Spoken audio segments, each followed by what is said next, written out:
हाय viewers, आज मैं आपको मुंशी प्रेमचंद द्वारा लिखा गया उपन्यास वरदान सुनाऊंगी। तो चलिए शुरू करते हैं ये उपन्यास।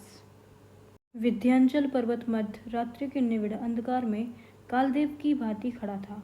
उस पर उगे हुए छोटे छोटे वृक्ष इस प्रकार दृष्टिगोचर होते थे मानो ये उसकी जटाएं हैं, और अष्टभुजा देवी का मंदिर जिसके कलश पर श्वेत पताकाएं वायु की मंद मंद तरंगों में लहरा रही थीं उस देव का मस्तक है। मंदिर में एक झिलमिलाता हुआ दीपक था जिसे देखकर किसी धुंधले तारे का भान हो जाता था।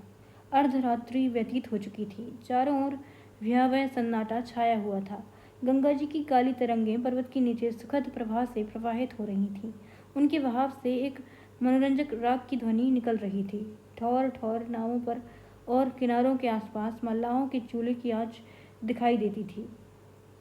इस समय में एक श्वेत वस्त्र धारणी स्त्री अष्टभुजा देवी के सम्मुख हाथ बांधे बैठी हुई थी। उसका प्रौढ़ मुखमंडल पीला था और भाव से कुलीनता प्रकट हो रही थी। उसने देर तक सिर झुकाए रहने के बाद कहा, माँ, आज 20 वर्ष से कोई मंगलवार ऐसा नहीं गया जब मैंने तुम्हारे चरणों पर सिर न झुकाया हो। एक दिन भी ऐसा नहीं गया जबकि मैंने तुम्हारे चरणों का ध्यान न किया हो। तुम जगत तारिणी महारानी हो। तुम्हारी इतनी सेवा करने पर भी मेरे मन की अभिलाषा पूरी नहीं हुई। तुम्हें छोड़कर कहाँ जाऊँ? स्त्री ने भावविह्वल होकर माता के चरणों से मस्तक उठाया। माँ, मैंने सैकड़ों व्रत रखे, देवताओं की उपासनाएं की, तीर्थ यात्राएं की, पर मनोरथ पूरा नहीं हुआ। तब तुम्हारी शरण आई। अब तुम्हें छोड़कर कहाँ जाऊँ? तुमने सदा अपने भक्तों की इच्छाएं पूरी की हैं। क्या मैं तुम्हारे दरबार से निराश हो जाऊँ? सुदामा इसी प्रकार देर तक विनती करती रही। अचानक उसके चित्त पर अचेत करने वाले अनुराग का आक्रमण हुआ। उसकी आंखें बंद हो गईं और कान में ध्वनि सुनाई दी, सुदामा, मैं तुमसे बहुत प्रसन्न हूँ। मांग क्या मांगती है? सुदामा रोमांचित हो गई। उसका हृदय धड़कने लगा। आज 20 वर्ष के बाद महारानी ने उसे दर्शन दिए। वह कांपती हुई बोली, जो कुछ मांगूंगी वह महारानी देंगी। हाँ, मिलेगा। मैंने बड़ी तपस्या की है, इसलिए बड़ा भारी वरदान मांगूंगी। क्या लेगी? कुबेर का धन? नहीं। इंद्र का बल? नहीं। सरस्वती की विद्या? नहीं। फिर क्या लेगी? संसार का सबसे उत्तम पदार्थ? वह क्या है? सपूत बेटा, जो कुल का नाम रोशन करे? नहीं। जो माता पिता की सेवा करे? नहीं। जो विद्वान और बलवान हो? नहीं। फिर सपूत बेटा किसे कहते हैं? जो अपने देश का उपकार करे। तेरी बुद्धि को धन्य, जा तेरी इच्छा पूरी होगी।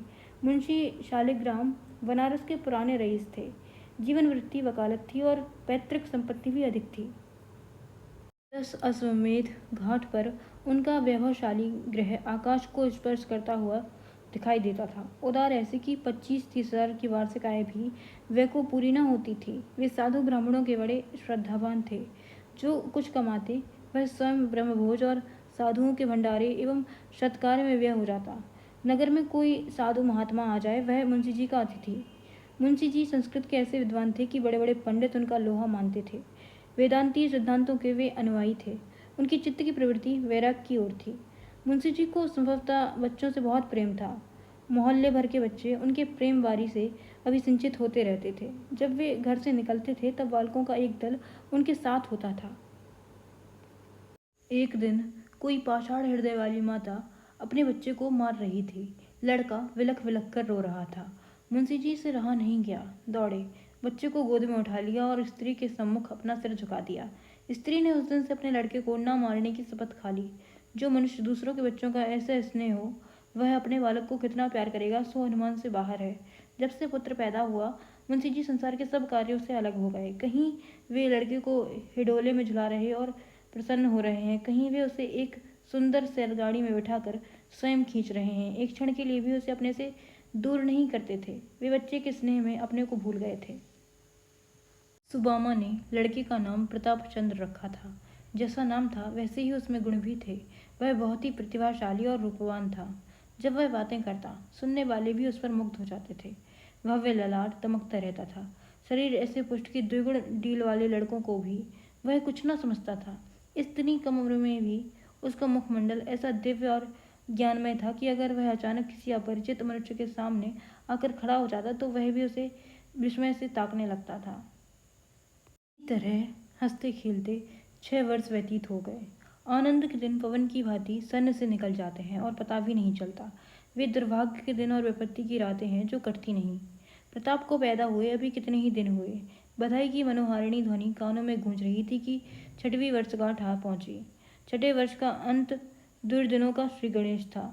मुंशी शालिग्राम का सांसारिक संबंध केवल दिखावटी था। वह निष्काम और निसंबद्ध जीवन व्यतीत कर रहे थे। यद्यपि प्रकटतः वह सामान्यतः संसारी मनुष्य की भांति संसार के क्लेशों से क्लेशित और सुखों से हर्षित दृष्टिगोचर होते थे, फिर भी उनका मन सर्वथा उस महान और आनंदपूर्ण शांति का सुख भोग करता था जिस पर दुख के झोंकों और सुख की तपकियों का कोई प्रभाव नहीं पड़ता है। माघ का महीना था। प्रयाग में कुंभ का मेला लगा हुआ था।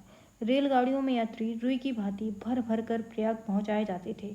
80-80 वर्ष के वृद्ध, जिनके लिए वर्षों से उठना कठिन हो रहा था, लंगड़ाते लाठियों टेकते मंजिल तय करके प्रयागराज जा रहे थे। बड़े बड़े साधु महात्मा, जिनके दर्शनों की इच्छा लोगों को हिमालय की अंधेरी गुफाओं में खींच ले जाती है, उस समय गंगा जी की पवित्र तरंगों से गले मिलने के लिए आए हुए थे।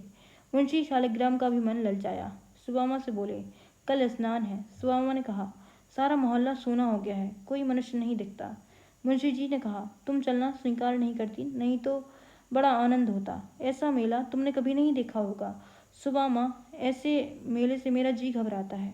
मुंशी जी ने कहा, मेरा जी तो नहीं मानता। जब से सुना है कि स्वामी परमानंद आए हैं, तब से उनके दर्शन के लिए चित्र उद्विग्न हो रहा है। सुबामा पहले तो उनके जाने पर सहमत न हुई, पर जब देखा कि यह रोके न रुकेंगे, तब वह मजबूर होकर मान गई। उसी दिन मुंशी जी 11 बजे रात को प्रयागराज चले गए। चलते समय उन्होंने प्रताप के मुख का चुंबन किया और स्त्री को प्रेम से गले लगा लिया। सुबामा ने उस समय देखा कि उनके नेत्र सजल हैं। उनका कलेजा धक से हो गया है, जैसे चैत्र मास में काली घटाओं को देखकर कृषक का हृदय कांपने लगता है। उसी के जैसे मुंशी जी के नेत्रों को अश्रुपूर्ण देखकर सुबामा कंपित हो गई। अश्रु की